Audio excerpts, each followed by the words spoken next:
सभी को नमस्कार। आज हम करते हैं हिंदी का सेकंड टेस्ट है। हिंदी का सेकंड टेस्ट है। टॉपिक है हमारा उपसर्ग और उपसर्ग। ये टॉपिक हमारा फर्स्ट ग्रेड के लिए भी बहुत महत्वपूर्ण है, क्योंकि सेकंड ग्रेड और फर्स्ट ग्रेड में भी जो सेकंड ग्रेड का हिंदी का पेपर है उसमें ये व्याकरण से रिलेटिव क्वेश्चन है तो आपके आएंगे, और जो फर्स्ट ग्रेड है उसमें भी हिंदी आएगी तो उनके लिए भी ये महत्वपूर्ण है। बल्कि ये रिट का भी महत्वपूर्ण टॉपिक है। वैसे ये रिट का ही चल रहा है अभी मेरा टॉपिक टू टॉपिक। उसके बाद सेकंड ग्रेड और फर्स्ट ग्रेड करूँगा, और संभावना आ रही है कि सेकंड ग्रेड और फर्स्ट ग्रेड भी आ रही है।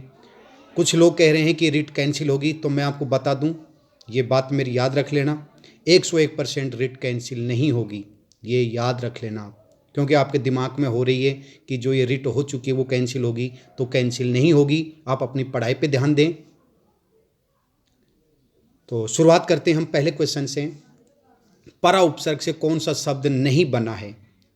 पराधीन, पराज्य, पराभव, परामर्श। तो पराधीन, पर प्लस अधीन, इसका मतलब ये नहीं बना। परा प्लस जय, परा प्लस भव, परा प्लस मर्श। तो इसमें पहला ऑप्शन राइट है। पर प्लस अधीन होता है, ये इसमें पर उपसर्ग से बना है, परा से नहीं बना। तो पहला राइट आंसर है। प्रश्न नंबर 2, किस शब्द में वि उपसर्ग नहीं है? व्युत्पत्ति, विदुर, विभा, व्याकरण। तो वी प्लस उत्पत्ति, वी प्लस दुर, और विभा, ये विभा ही है, वी प्लस भा नहीं होता, और वी प्लस आकरण। तो इसका मतलब इसमें राइट आंसर है हमारा सी, विभा, अर्थात ये वि उपसर्ग इसमें नहीं है। प्रश्न नंबर 2, पुरोहित शब्द में उपसर्ग है पुरा, पुर, पुरह या पुरस। तो पुरोहित में पुर नहीं होता है, पुरह प्लस हित होता है, अर्थात ये संधि है इसमें, उत्तु संधि। तो इसका राइट आंसर होगा पुरह। वैसे उपसर्ग तो पुर होता है, लेकिन इसमें पुरह है, तो पुरह उपसर्ग है। तो तीसरे का सी राइट आंसर है। प्रश्न नंबर 4, कौन सा युग्म सही नहीं है? अवज्ञा, अवस्था, अवनति, अउपसर्ग है। ये बिल्कुल राइट है। प्रोत्साहन, प्रौढ़, प्रलय, प्र उपसर्ग है। प्र प्लस उत्साहन, प्र प्लस उड, और प्र प्लस ले, तो ये भी राइट है। उन्माद, उन्मिलन, उद्दाव, तो इसमें उद या उत उपसर्ग है। उत प्लस माद, उन प्लस मिलन, और उद प्लस आव, तो ये भी राइट है। अहित, अज्ञान, असमान, अर्थात इसमें आ उपसर्ग है, ये रोंग है। अहित अ उपसर्ग आ रहा है, अज्ञान में अ उपसर्ग आ रहा है, असमान में अ उपसर्ग आ रहा है, अर्थात ये राइट है। तो चौथे का डी। प्रश्न नंबर 5, सही युग्म नहीं है? आजीवन, वियोग, भरपाई, अवयवी भाव समास है, बिल्कुल राइट है। भूधर, शुभंकर, गोदान, तत्पुरुष समास है, ये भी राइट है। भूधर, भूख को धारण करने वाला। और अगला है सी, अहित, अज्ञान, नास्तिक, न तत्पुरुष समास, उपकार, बेशरम, लाल लाल, द्वंद्व समास, ये गलत है। तो छठे का डी राइट है आंसर है, और इसमें आएगा उपकार, बेशरम, लाल लाल, इसमें है अवयवी भाव समास है, द्वंद्व नहीं है, ये गलत है हमारा। प्रश्न नंबर 7, सुख साधन का विग्रह और समास। सुख साधन का विग्रह, सुख और साधन द्वंद्व समास, सुख के साधन तत्पुरुष समास, सुख से साधे जो साधन कर्मधारय समास, सुख साधन, सुख के साधन। तो प्रश्न 7वें में बी राइट है, सुख के साधन तत्पुरुष समास है, ये बिल्कुल राइट है। प्रश्न 8, रमाकांत में समास है तत्पुरुष, कर्मधारय, बहुब्रीहि समास। रमाकांत, तो रमा का कांत है जो विष्णु है, अर्थात बहुब्रीहि समास है। रमा का कांत है जो विष्णु, बहुब्रीहि समास है। रमा का कांत, रमाकांत, रमा का कांत है जो विष्णु है, ये तो इसमें किसी अन्य की बात आ रही है, तो बहुब्रीहि समास है। सी राइट आंसर है 8वीं का। प्रश्न नंबर 9, मारपीट में समास है द्वंद्व, तत्पुरुष, अवयवी भाव। तो 9वें का राइट आंसर है मारपीट है, अर्थात द्वंद्व है, मार और पीट या मारपीट इत्यादि, ए राइट आंसर है। प्रश्न नंबर 10, दौड़ा दौड़ी में समास व विग्रह है। दौड़ा और दौड़ी द्वंद्व, निरंतर दौड़ना अवयवी, दौड़ से भी दौड़ तत्पुरुष समास। तो 10वें का राइट आंसर है हमारा बी, दौड़ा और दौड़ी द्वंद्व समास है। दौड़ा और दौड़ी द्वंद्व समास है। प्रश्न 11 बी राइट आंसर है 10वें में। प्रश्न नंबर 11 सही समास विग्रह नहीं है। वातायन, वात का अयन, नर श्रेष्ठ, नरों में श्रेष्ठ, त्रिगुण, 3 गुणों का समूह, नीलकंठ, नीलम, कंठम। तो नीलकंठम यानी नीला कंठ है।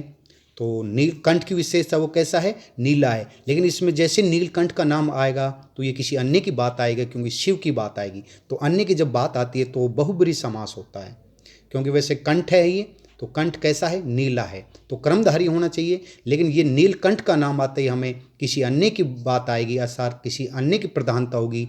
तो इसलिए हमें अन्य की प्रधानता होने पर समास होगा बहुब्रीहि समास। नीला कंठ है जिसका शिव जी, तो ये गलत है, समास विग्रह ये गलत है। तो इसका क्या बन जाएगा, नीलकंठ है जिसका या नीला कंठ है जिसका शिव जी, बहुब्रीहि समास है।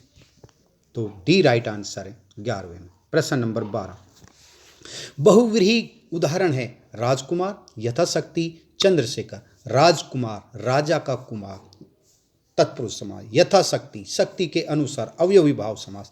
चंद्रशेखर तो चंद्र है जिसका, चंद्र है शिखर पर जिसके, तो इसमें आ जाएगा बहुब्रीहि समास। चंद्रशेखर का मतलब होता है चंद्र है शिखर पर जिसके, बहुब्रीहि समास। तो इसमें सी राइट आंसर है। कष्टापन में समास है तत्पुरुष समास, कर्मधारय समास, बहुब्रीहि समास। तो 13वें का राइट आंसर है कष्ट को आपन, कष्ट को अपन। तो 13वें का राइट आंसर है कष्ट को। तो इसमें जब कारक और विभक्ति आ जाती है तो इसका मतलब है तत्पुरुष समास है। तो एक बार मैं आपको रिपीट कर देता हूँ समास की। जिस समास में अव्यय और उपसर्ग आ जाता है, अव्यय उपसर्ग आ जाता है तो अवयवी भाव समास होगा। जिस समास में कारक और विभक्ति छुपी हुई होती है और उसमें कारक और विभक्ति छुपी हुई होती है तो तत्पुरुष समास है। जिस समास में और ये च आ जाता है तो वो द्वंद्व समास है और दोनों पद उसमें प्रधान होते हैं, एक के बिना एक अधूरा होता है द्वंद्व। और द्वंद्व का मतलब होता है झगड़ा, जैसे मियाँ बीवी में झगड़ा होता है, भाई बहन में झगड़ा होता है, हस्बैंड वाइफ में होता है, पिता माता में होता है, इस तरीके से द्वंद्व चलता है। फिर आता है कर्मधारय समास। कर्मधारय समास में पहला दूसरे पद की विशेषता बताता है, अर्थात विशेष्य और विशेषण होता है, कर्मधारय समास है। बहुव्रीहि समास, बहुव्रीहि समास में बहुत बड़ा पद होता है, किसी अन्य की विशेषता बताई जाती है और उसमें जिसका या जिसकी मिलता है बहुव्रीहि समास में। ये हो गए हमारे समास। और समास 6 होते हैं वैसे सामान्य रूप से, और इसकी एक ट्रिक्स भी है, अब तक दे दे, अब तक दे दी, अय बै अवयवी, बै बहुब्रीहि, तय तत्पुरुष, कै कर्मधारय, अब तय तत्पुरुष हो, कै कर्मधारय, दे द्वंद्व और गु अर्थात दे दी, तो दिघु और द्वंद्व। और दिघु में होता है संख्यावाची, और संख्यावाची में भी ध्यान रखना समूह होता है। क्या होता है, समूह हो गया या समाहार हो गया तो कौन सा समास होगा, संख्यावाची अर्थात दिघु समास होगा। तो ये हमारी समास की सामान्य परिभाषा समझ लीजिए, पहचान है ये हमारी। क्या है ये जो अभी मैंने आपको बताई, समास की परिभाषा नहीं बल्कि ये हमारी पहचान है कि इस तरीके से हम समास को पहचान सकते हैं। प्रश्न नंबर 14 सत्य असत्य का सही विग्रह। सत्य ही असत्य है, सत्य और असत्य, सत्य या असत्य। तो सत्य असत्य या तो सत्य है या फिर असत्य, अर्थात 14 का राइट आंसर है सी। प्रश्न 15 कौन सा पद सही नहीं है। मन से चाहा, मन चाहा, रसोई के लिए घर, रसोई घर, वन में गमन करता है जो, वन गमन, ये गलत है। मन से चाहा मन चाहा ही कहलाता है, रसोई के लिए घर रसोई घर कहलाता है, वन में गमन करता है जो वन गमन, ये गलत है। वन में गमन अर्थात वन गमन आएगा। प्रश्न सी 15वें में सी राइट आंसर है। प्रश्न नंबर 16 यथाशक्ति में समास है तत्पुरुष समास, अवयवी भाव समास, कर्मधारय समास। तो यथाशक्ति में आपको पता ही है अवयवी भाव समास है। अगर आपने लाइक नहीं किया है, सब्सक्राइब नहीं किया है तो कृपया करके अभी तुरंत लाइक और सब्सक्राइब जरूर करें, क्योंकि अब ये कंटिन्यू टेस्ट चलेंगे। अब ये हिंदी होगी, उसके बाद संस्कृत और इंग्लिश का चलेगा, संस्कृत और इंग्लिश का चलेगा, फिर आपका जीके का चलेगा, मैथ साइंस वालों का मैथ साइंस चलेगा। और जितनी मेरी अभी संभावना है, फरवरी के बाद मैं सेकंड और फर्स्ट ग्रेड शुरू करने की योजना बना रहा हूँ, क्योंकि रीट का भी कंफर्म नहीं हो पा रहा है। तो शायद संभावना आ रही है, मेरी बात भी हुई है किसी से, तो ये बोल रहे हैं कि वो हमारे बड़ी हस्ती है, उससे बात हुई थी, तो उन्होंने बोला कि सर लगभग संभावना फरवरी में है। तो फरवरी में संभावना है सेकंड ग्रेड या फर्स्ट ग्रेड की विज्ञप्ति जारी होने की। तो मैं कोशिश करूंगा सेकंड ग्रेड और फर्स्ट ग्रेड की शुरू करूं और उसका फर्स्ट पेपर शुरू करूंगा। करंट जीके भी मैंने शुरू कर ही रखी है, तो आप कंटिन्यू जुड़े रहें और टॉपिक टू टॉपिक पढ़कर टेस्ट देते रहें। अगर लाइक नहीं किया है तो ज़रूर अभी लाइक कीजिए, तुरंत कीजिए। प्रश्न 17, विद्वेष में उपसर्ग है वी, विद या फिर वी। तो वी भी एक बड़ा है एक छोटा है, तो ये ध्यान देना, वी इसमें छोटा है तो इसका मतलब छोटा ही आएगा, तो सी राइट आंसर है। प्रश्न 18, अत्याचार शब्द में कौन सा उपसर्ग है? अत्याचार, तो अति प्लस आचार हो जाएगा, तो अति छोटा आएगा, बड़ा आएगा या फिर अत्य आएगा? तो इसमें छोटा आएगा, अति प्लस आचार, यण संधि है इसमें, तो इसको हम अति प्लस आचार, ए आएगा 18वें का राइट आंसर ए आएगा। मनोविकार का समास विग्रह होगा मन से विकार, मनोर्विकार, मन का विकार, मनोविकार अर्थात मन का विकार। तो ये क्वेश्चन हो गया हमारा 19वें का सी राइट आंसर है। 19 क्वेश्चन हो गए। अब 19 में से आपके कितने राइट हैं आप तुरंत बताएं और अपना नाम जरूर लिखें। आप अपना नाम नहीं लिख रहे, केवल बता देते हैं कि कितने राइट हैं, आपका नाम भी लिखें, क्योंकि कईयों के हो सकता है वो नाम भी मैं नंबर सेव नहीं कर रखे हैं, कईयों के पता नहीं चल रहा नाम, तो मैं नंबर सेव नहीं कर रखे, इसीलिए आपका नाम मुझे पता नहीं चलता है। बाकी के मैंने लगभग सभी को के नंबर सेव कर रखे हैं, तो उससे मुझे पता लग जाता है ये इसने भेजे हैं। तो आप अपना नंबर भेजें तो अपना नाम जरूर लिख के भेजें। तो 19 में से आपके कितने राइट हैं ये आप तुरंत बताएं और लाइक और सब्सक्राइब जरूर करें। चलो सभी को नमस्कार।